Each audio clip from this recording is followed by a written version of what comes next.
My name's Scott Silverman. I am one of the co-founders of the Global E-commerce Leaders Forum, and thank you so much for coming out. We were here in LA back in February of 2020, which was around the last time I got a haircut, and we're really, really excited to bring everybody back together for the cross-border and global DTC community.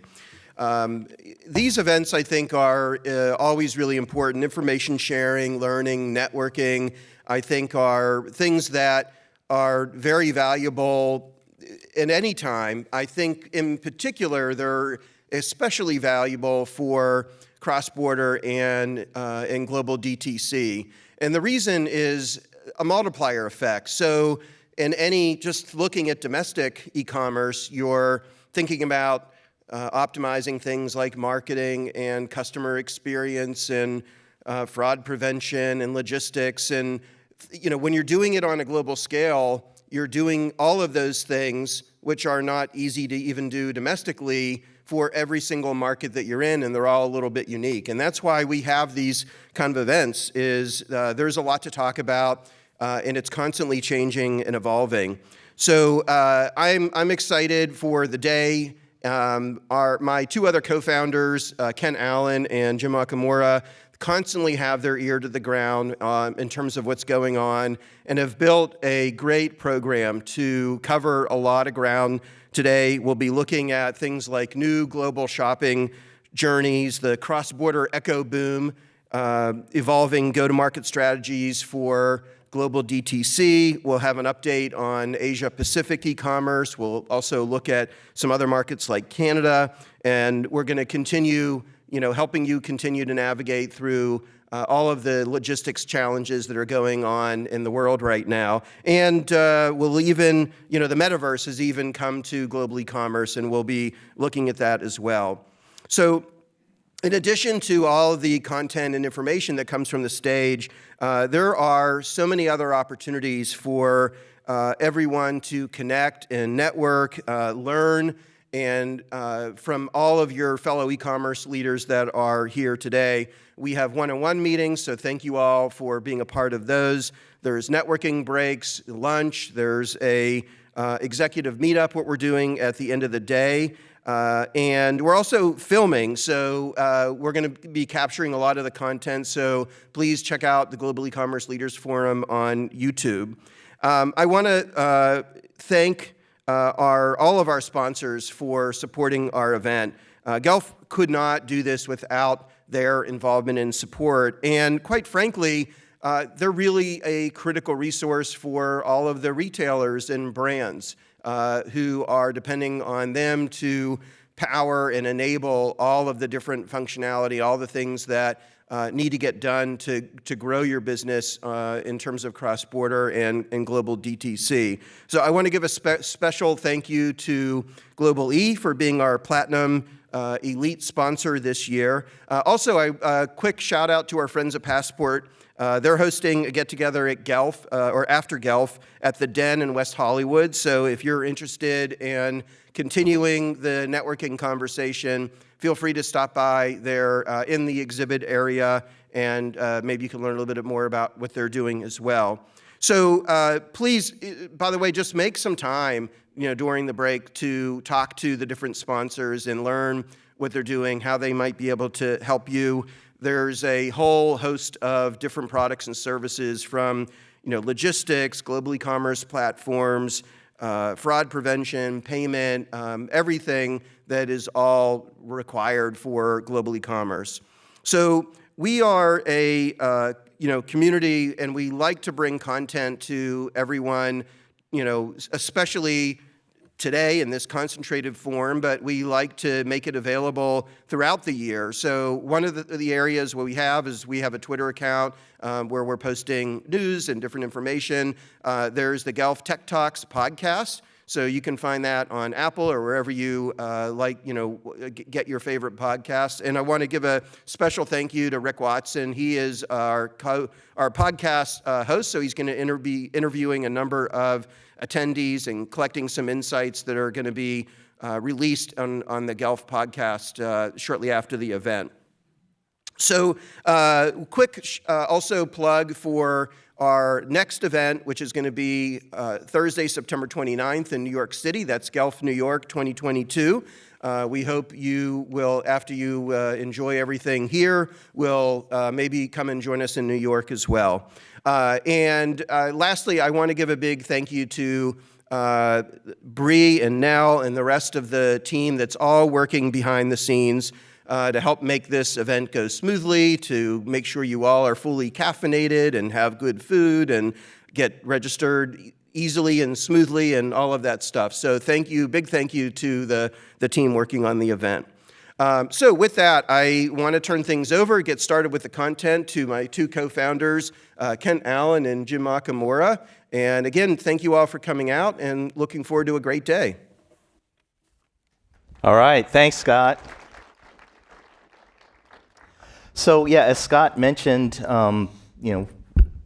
now it seems like just yesterday that we were here, back in February 2020 before the whole pandemic started. So, it's great to return to Guelph, LA. It's great to be back, and hopefully we will be here every year without interruption. We'll leave it at that.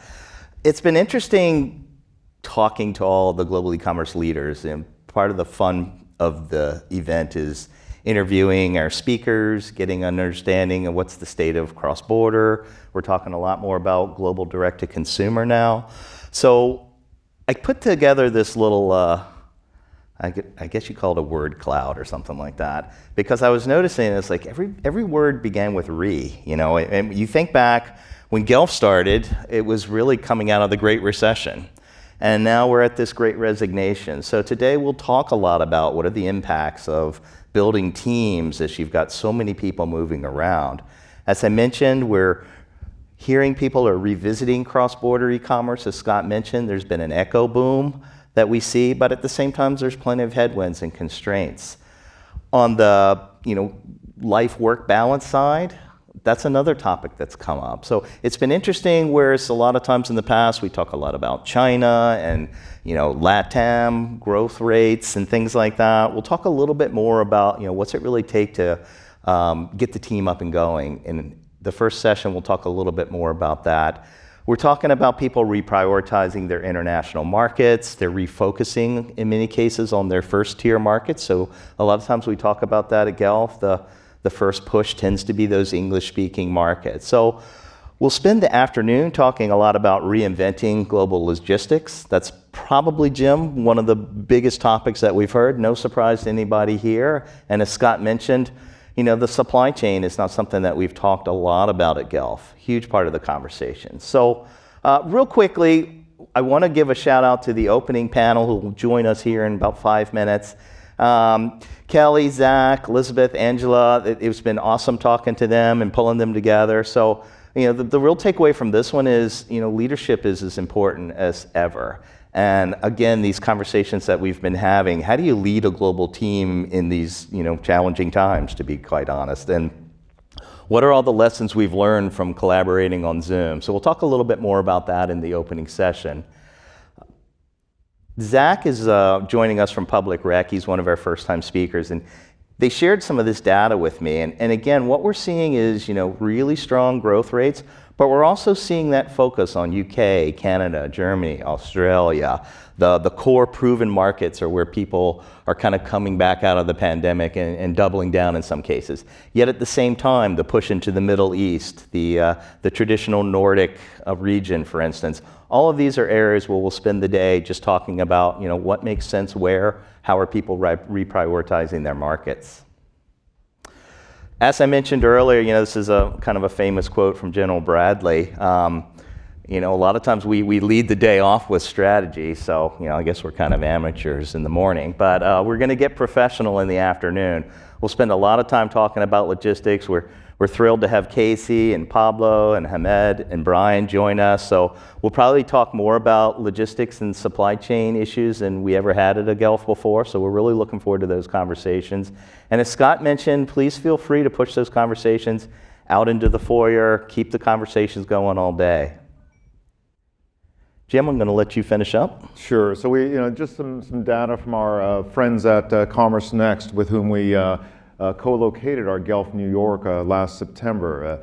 We just thought this was really interesting in a survey of, a number of e-commerce executives, what kind of came out as the top priorities, for 2022 and beyond. Certainly social commerce, no surprise, but it's great for us to see how many, brands and retailers, are looking at, international expansion and how that's going to drive, their growth going forward. So certainly, we feel like, that the industry certainly is poised to take advantage of what we've seen across so many markets, a lot of e-commerce growth. I think we often talk about the level of maturity, whether that's at a market level or whether that's with any given brand's global e-commerce strategy. And so just an easy kind of example from a report that Deloitte had put out, just kind of seeing across Asia Pacific, the region, just the different markets that are out there, where they're at, and how that would affect some of your strategies. So I found that was some of the great conversation we had last night over dinner, just trying to hear from different people in terms of are they just in the early stages or are they more mature, and how do we kind of connect? I think what we've been seeing now for quite a while here, and I think partly represented here in the crowd. This again, same study that talked about, it's a little cut off at the top, but smaller companies, but they were identifying as micro multinationals. So going global is no longer the domain of big global brands, market share leaders. I think what we're seeing across the board, is again, fast-growing DTC, brands, really taking advantage of the global reach that probably their social and other, kind of discovery and marketing, vehicles they're really using. But just a little profile here in terms of, again, who are these companies? Well, I think partly that's, look around the room, and I think the LA Southern Cal, region, I think is really well represented there, where we see, again, just so many kind of DTC brands and really kind of ramping up. So certainly, we wanted to just kind of come back to the concept of it really takes a village in global e-commerce, and I think that's where many of our speakers will talk about how they're working internally, but equally how are they working with many of the solution providers, strategic partnerships. I think that's something that we consistently hear because the world is vast, and so again trying to tackle global e-commerce usually takes a village. And with that, I also want to again give a quick plug for the roundtable executive meetups towards the end of the day. I think that's something that we really encourage everyone to participate if you're able to stick around for the day, because that's where you get a chance to kind of exchange more stories with your peers. So with that, I think we will kind of get started with the program.